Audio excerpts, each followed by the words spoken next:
안녕하세요. 대구 부동산 스타트입니다. 23년 12월 2일 1일 브리핑해 보도록 하겠습니다. 마이너스 30% 이상 하락한 아파트들을 나열해 봤습니다. 네, 3억 이상 아파트 중에서요.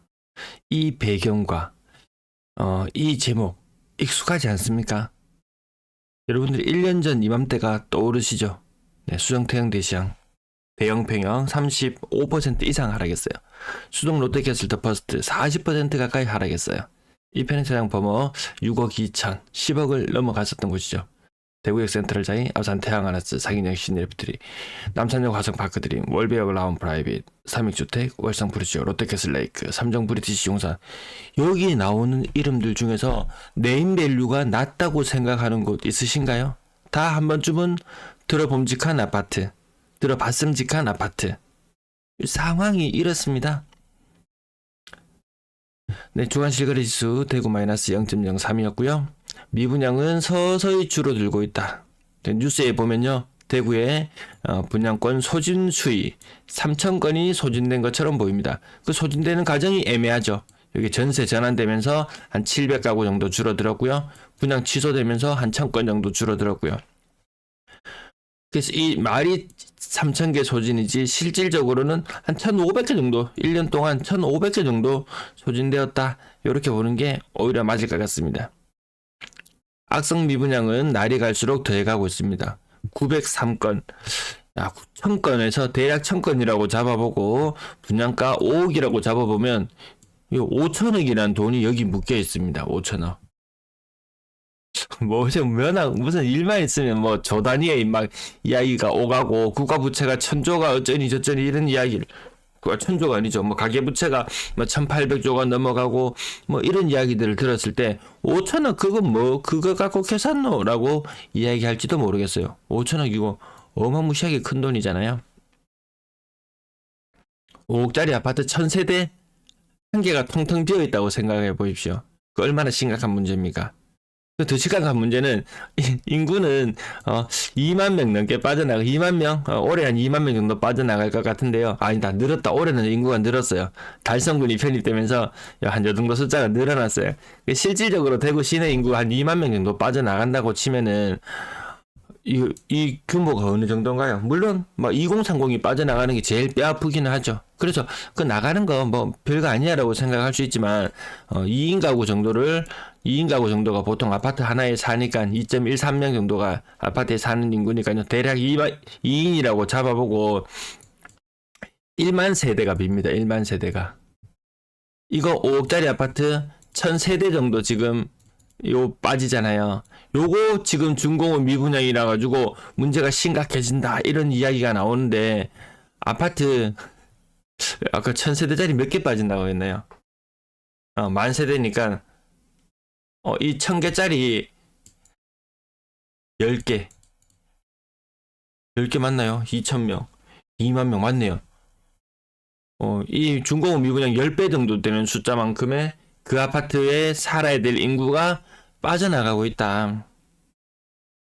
분양권 매도 물량 4,355개, 여기 용계동이 있던 것이 지금 입주로 전환되면서 또 물량 집계에서 빠지는 것 같습니다. 그 161을 제외하고 마이너스 96이다. 그럼 실질적으로는 60개가 늘어나죠.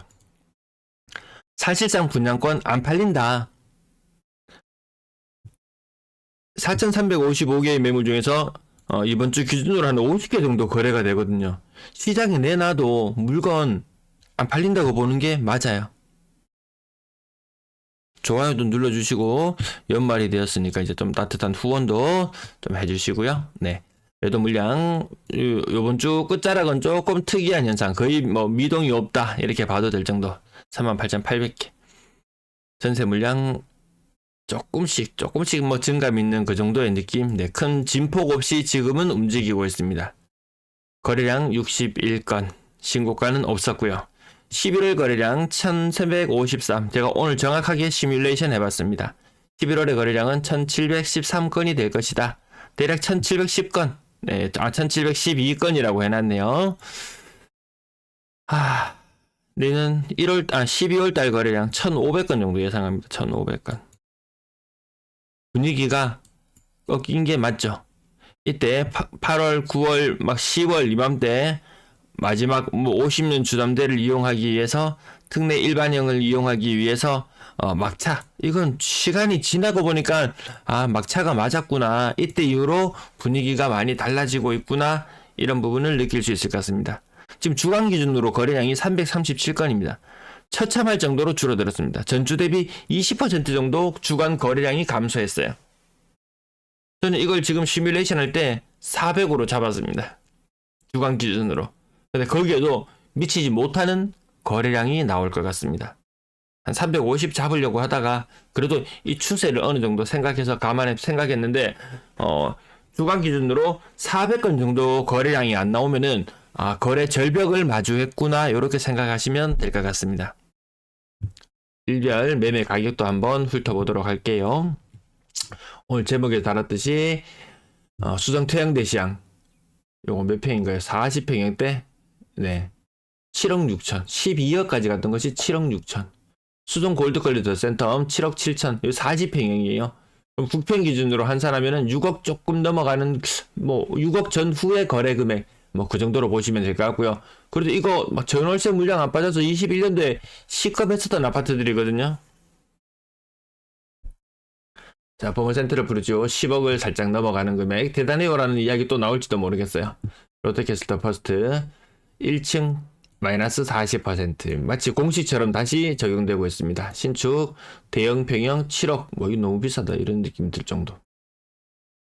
7억이면 선택이 보면 굉장히 넓죠. 대형 평형입니다. 대형 평형. 월배 삼정 그린코어 포레스트 6억 5천 직거래. 1편의 세상범어 6억 2천 직거래.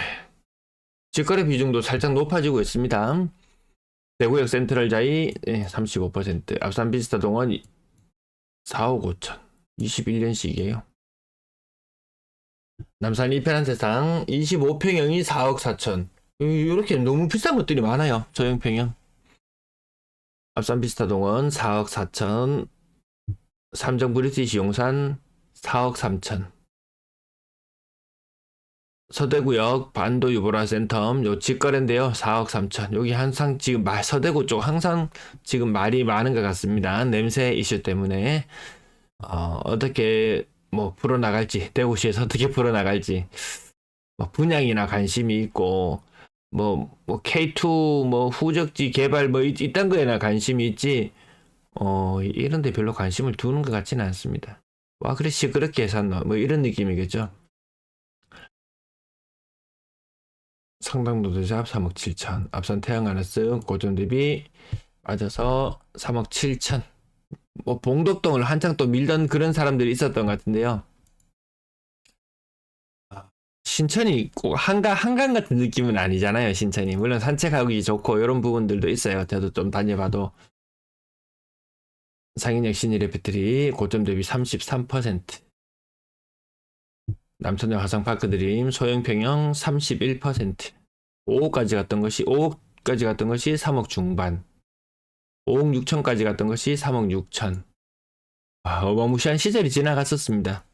예, 아파트 뭐 말만 하면 5억이라고 말하던 그런 시절이 지나갔네요. 네, 30% 이상 하락하는 거 오늘 굉장히 많다라는 부분 그 제목에 달아봤고 3억 이하 쪽에서는 이렇게 뭐 거의 40% 가까운 폭락 나타나는 것도 어제 많이 봤었는데요.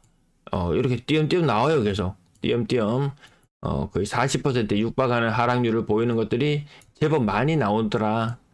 지금 시장분이 63%, 30% 후반 웬만하면 지금 막 30% 후반대로 빠지고 있죠.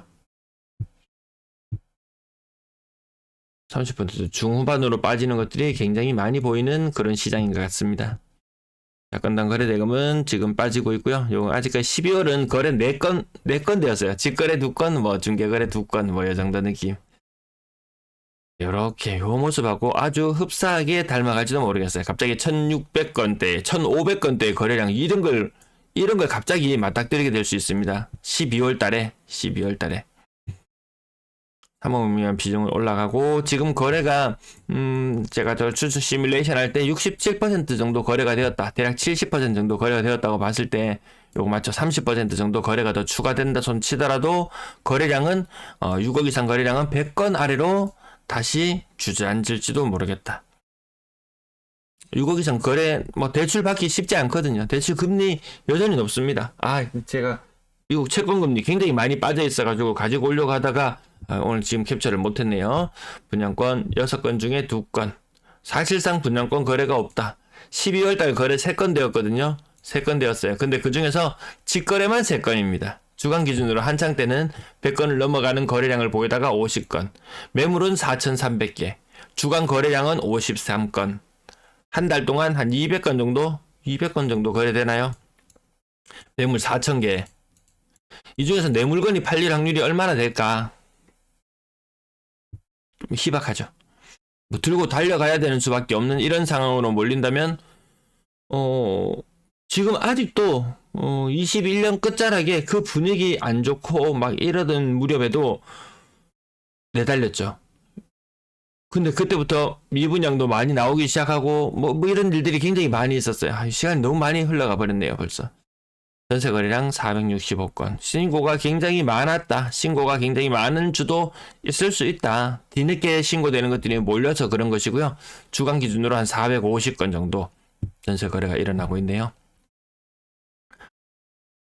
네, 오늘 준비한 내용 여기까지. 준비하는 시간이 굉장히 많이 걸리는데 이거 말로 하면은 10분 내로 빨리 풀려고 하니까 제가 꼭 필수적으로 말씀드리고 싶었는데 빠뜨리는 부분도 생기는 것 같습니다.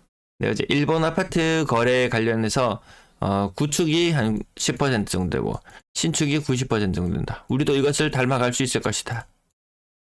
구축의 거래는 점점 힘들어질 것이고 그럼 신축은 누가 사냐? 이거 일본도 막 아주 저금리죠. 막 0.5%, 1% 안쪽에 금리로 대출을 받아서 신축 맨션 이런 거 사잖아요. 우리도 신축을 살 수 있는 사람은 직장이 있고 직장이 탄탄하고 이 젊은 사람들 이런 사람들이 그나마 이쪽으로 몰려들 것이다. 그러면 상대적으로 구축의 거래량은 굉장히 많이 위축될 수 있을 것 같아요.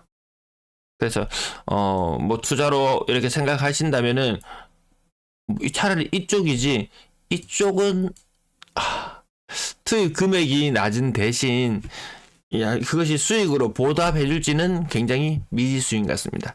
근데 돈 1억 있는데 돈 5천 있는데 어디에 투자 한번 해볼까? 그런 소리 하지 마세요.